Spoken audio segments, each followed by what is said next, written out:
Dear users, congratulations on successfully upgrading to the MQB key data reading feature. The package you received should contain the following items: MQB adapter, enhanced chip, key soldering cable. Please follow these steps to complete the hardware upgrade and ensure the normal use of the MQB key data reading feature. First, unscrew the 4 corner screws and remove the outer casing. Then, unscrew the screws holding the board in place. Once you've accessed the front of the board, carefully remove the existing chip and replace it with the enhanced chip.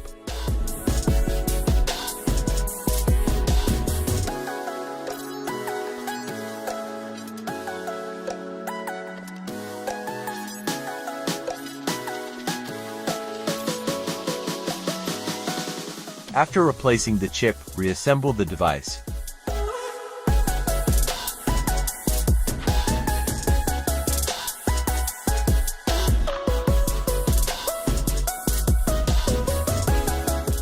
Important: during future use, both the device and adapter need to be powered on.